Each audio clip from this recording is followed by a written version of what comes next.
Most people don't lose their dreams at night. They lose them in the morning. Not because they can't work hard, but because they never learned how to start. Wake up early. Not because the world demands it, but because your future deserves it. Every day begins with a decision. Not the decision you make at noon. Not the one you make after lunch. The first decision. The one you make when the alarm goes off. And here's the truth. The quality of your life is shaped by the quality of your mornings. Most people wake up reacting to messages, reacting to problems, reacting to pressure. They start their day behind and spend the rest of it trying to catch up. But leaders don't react.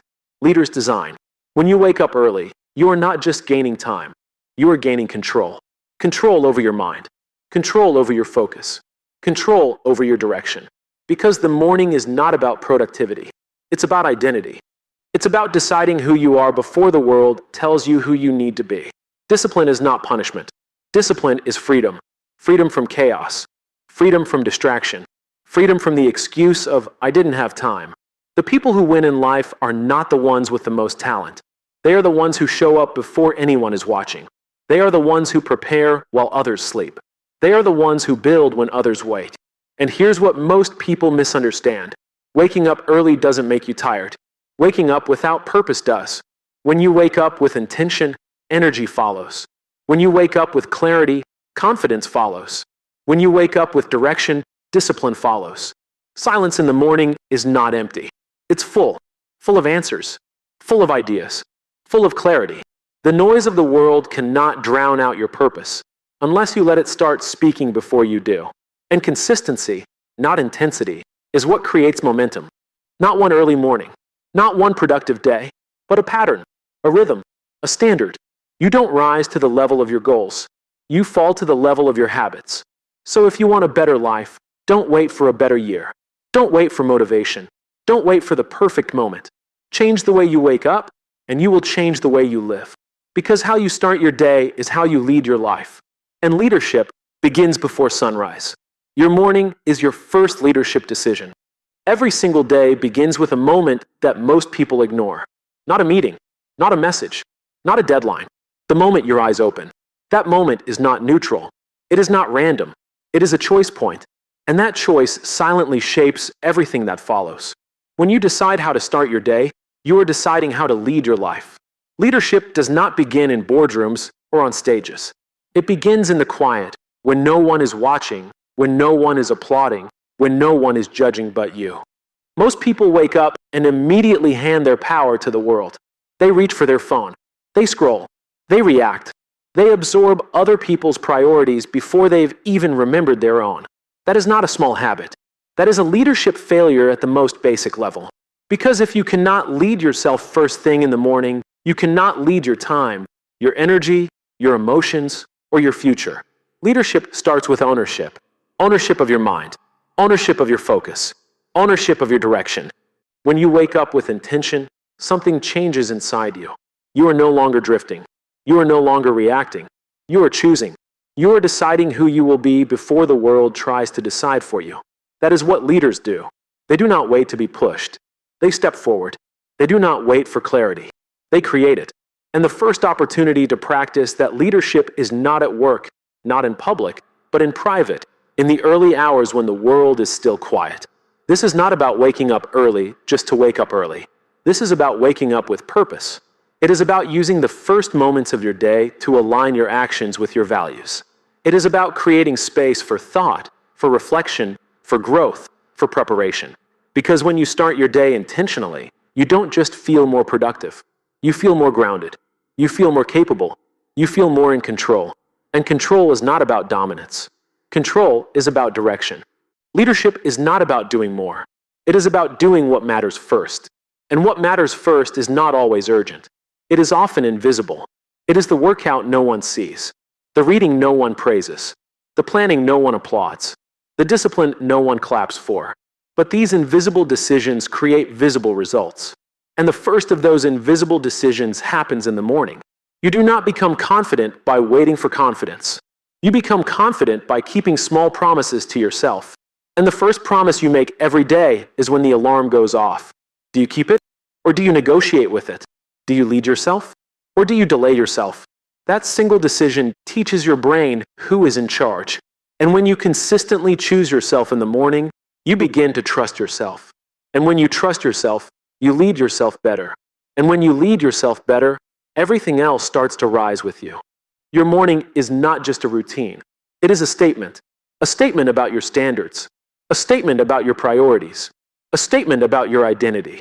You are either declaring, I control my day, or you are declaring, my day controls me. There is no neutral ground. There is no middle. There is only leadership or drift. And drift always costs more than discipline. The world does not need more people who react faster. It needs more people who think deeper.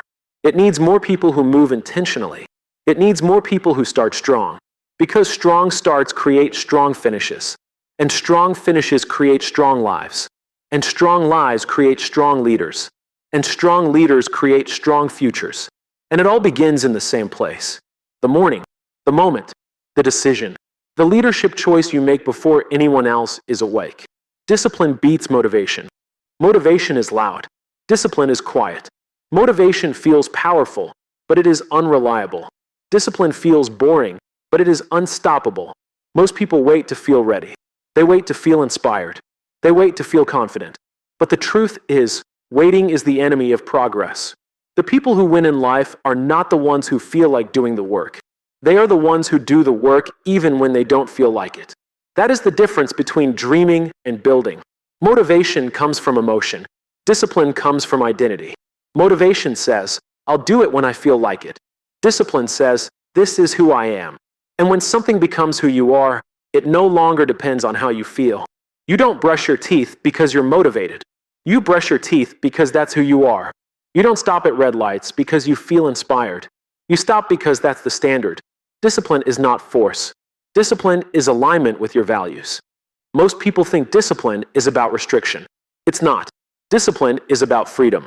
Freedom from excuses. Freedom from regret. Freedom from the emotional roller coaster of starting and stopping. Discipline gives you the freedom to move forward even when your mind is tired, your body is heavy, and your emotions are loud. Because discipline does not argue with emotion. It moves past it. Motivation will get you started. Discipline will keep you going. Motivation can make you feel powerful for a moment. Discipline will make you powerful for a lifetime. And here's the truth most people avoid. You will never feel ready enough. You will never feel confident enough. You will never feel motivated enough to become the person you want to be. If you wait for the feeling, you will wait forever. If you move without the feeling will eventually follow. Discipline is built in the small moments, not the big speeches, not the emotional breakthroughs, the small choices, the daily routines, the quiet commitments, the moments when no one is watching and nothing feels exciting. Those are the moments that shape your future. Because greatness is not built in bursts. It is built in patterns. And patterns are built by discipline. You don't rise to the level of your goals. You fall to the level of your habits. And habits are not built by motivation. They are built by repetition. And repetition is not powered by emotion. It is powered by discipline.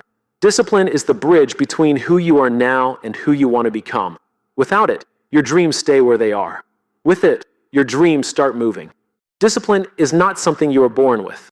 It is something you practice. And every time you choose to act instead of delay, to move instead of wait, to commit instead of quit, you strengthen that muscle. And the stronger that muscle becomes, the less you need motivation.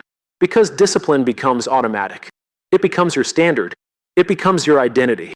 Most people want a better life, but they don't want a better routine. They want results without repetition. They want success without structure. They want growth without discomfort. But growth lives on the other side of consistency. And consistency lives on the other side of discipline. You don't need more motivation. You need more structure. You don't need more inspiration. You need more standards. You don't need to feel ready. You need to be willing. And when you become willing to act without emotion, without excitement, without certainty, you unlock a level of power most people never experience. Discipline is not about perfection. It is about persistence. It is about showing up even when you fail, especially when you fail. Because failure is not the opposite of success. Quitting is. And discipline is what keeps you standing when motivation sits down. Motivation fades. Discipline stays. Motivation fluctuates. Discipline remains. Motivation depends on how you feel. Discipline depends on who you decide to be. And once you decide, once you commit, once you align your actions with your identity, nothing can stop you from moving forward. Nothing can break your momentum. Nothing can steal your progress. Nothing can shake your foundation. Because discipline does not negotiate. Discipline does not hesitate. Discipline does not wait. Discipline moves. Clarity is born in quiet. Noise is not just sound. Noise is distraction. Noise is urgency. Noise is pressure. Noise is other people's opinions, expectations, timelines, and fears. Most people don't struggle because they lack ability. They struggle because they lack clarity. And they lack clarity because their minds are always full of noise. A busy mind cannot hear direction. A distracted mind cannot feel purpose. A reactive mind cannot create vision. Clarity does not come from doing more. It comes from doing less. It comes from slowing down long enough to hear yourself think. It comes from creating space where your mind can breathe, where your thoughts can settle, where your values can rise above your impulses. But most people avoid quiet. They avoid stillness. They avoid silence. Because silence forces you to face yourself. And facing yourself is uncomfortable. But growth has never lived inside comfort. The strongest leaders are not the loudest in the room. They are the clearest in their direction. And clarity is not found in chaos. It is found in quiet. In the moments when the phone is off, when the world is asleep, when the pressure pauses, when the mind is no longer reacting, but reflecting. Those moments are not empty. They are full of answers, full of ideas, full of insight, full of alignment. When your life is noisy, your decisions become emotional. When your life is quiet, your decisions become intentional. And intentional decisions build intentional lives. You cannot build something meaningful while your mind is scattered.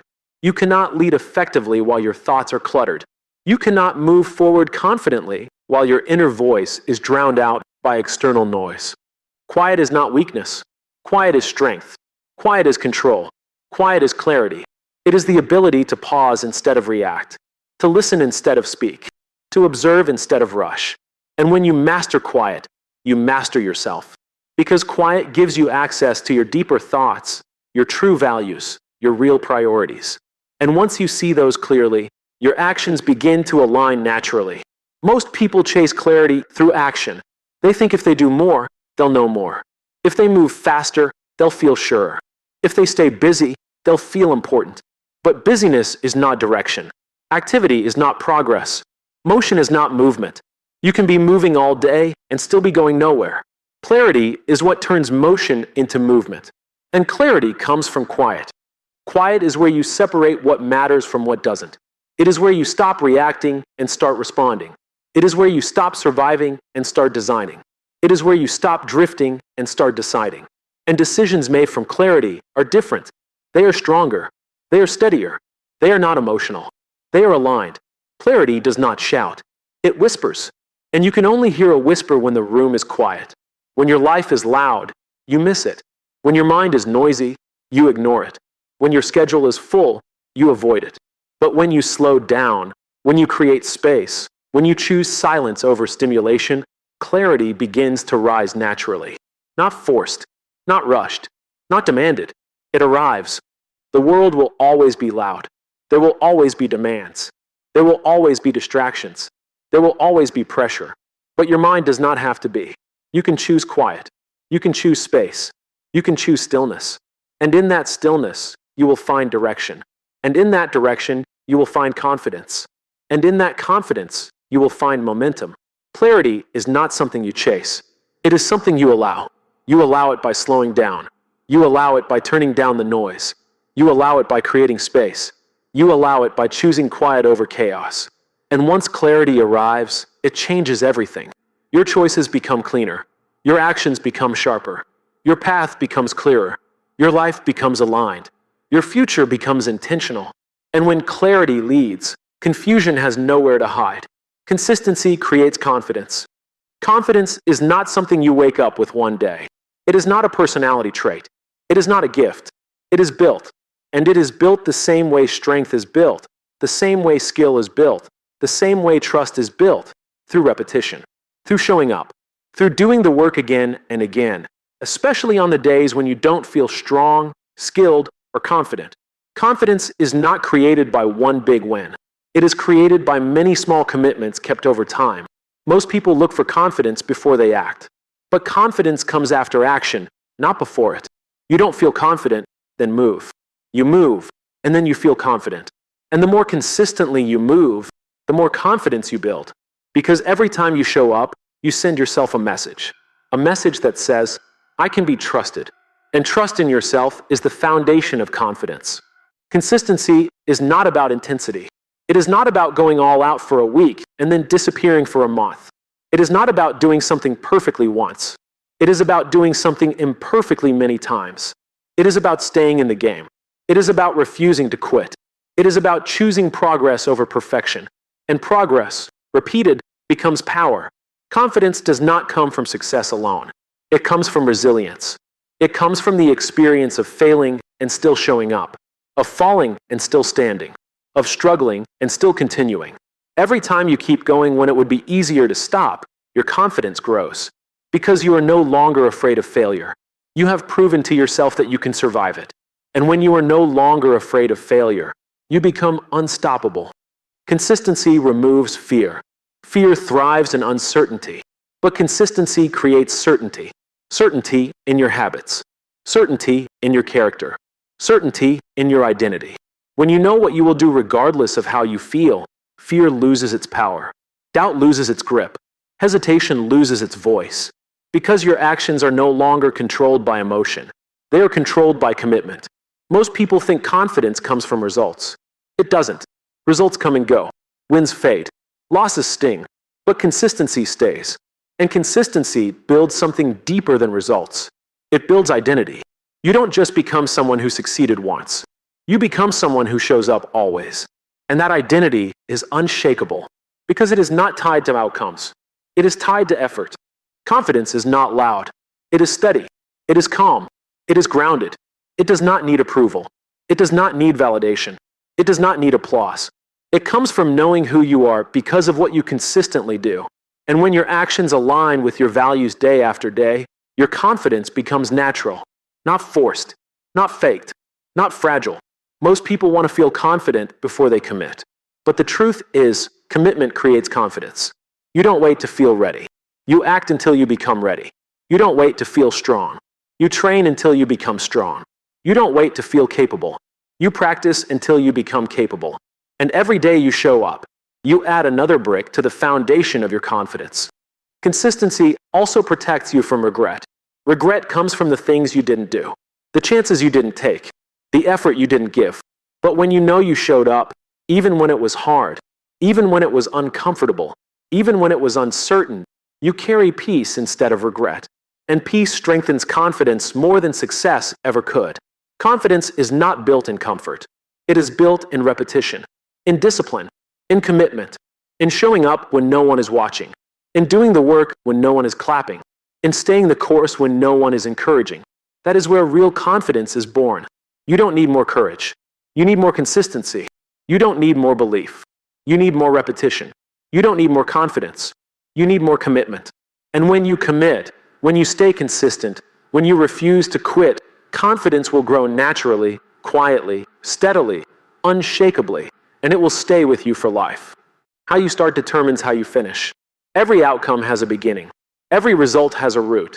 Every finish line has a starting point. And most people focus on the finish without respecting the start. They want the reward without the routine. They want the result without the process. They want the victory without the discipline. But the truth is simple. The way you begin shapes the way you end. The first step sets the tone for every step that follows. Beginnings are powerful because they create momentum. Momentum is not created by speed. It is created by direction. When you start with intention, you move with purpose. When you start with discipline, you move with consistency. When you start with clarity, you move with confidence. But when you start with hesitation, you move with doubt. When you start with delay, you move with distraction. When you start without commitment, you finish without fulfillment. Most people underestimate the power of the first decision, the first action, the first habit, the first standard. But that first choice is not small. It sends a message to your mind about what matters. It sets the emotional tone for the day. It defines the mental posture for the journey. It determines whether you move forward or drift sideways. Strong finishes are not created by last-minute effort. They are created by first-moment discipline. You cannot rush your way to excellence at the end. You must build your way there from the beginning. The finish is simply the echo of the start. Whatever energy, intention, and discipline you put into the beginning will come back to you at the end. Most people try to fix their endings. They try to fix the result. They try to fix the outcome. But the real work is at the start. Because endings do not need fixing when beginnings are strong. When you begin well, you reduce the need to recover later. When you begin with structure, you reduce the need for correction. When you begin with focus, you reduce the need for rescue. Beginnings are not about perfection. They are about direction. You do not need to start perfectly. You need to start intentionally. You do not need to start fast. You need to start right. Because speed without direction is chaos. And direction without commitment is stagnation. But direction with commitment creates progress. How you start a day shapes how you finish it. How you start a conversation shapes how it ends. How you start a project shapes its outcome. How you start a habit shapes your future. The beginning is not just a moment. It is a pattern, and patterns repeat. So if you want better finishes, you need better starts. If you want stronger outcomes, you need stronger openings. If you want greater results, you need greater discipline at the beginning. Most people wait to feel ready before they start. But readiness is created by starting, not before it. Confidence is built in motion, not in waiting. Clarity is found in movement, not in hesitation. And momentum is born in action, not in planning alone. The beginning is not a test of ability. It is a test of willingness. Strong starts do not guarantee easy journeys, but they guarantee purposeful ones. And purposeful journeys are the only ones that lead to meaningful finishes. Because a meaningful finish is not about how fast you arrived. It is about how aligned you were along the way. You do not drift into great endings. You design them by how you begin. You do not stumble into success. You build it from the first step. You do not arrive at fulfillment by accident. You create it by intention. And intention lives in the beginning. If you want a better finish, don't wait until the end to change. Change at the start. Change the first decision. Change the first habit. Change the first standard. Because when you change how you begin, you change how you move. And when you change how you move, you change where you arrive. And when you change where you arrive, you change your life.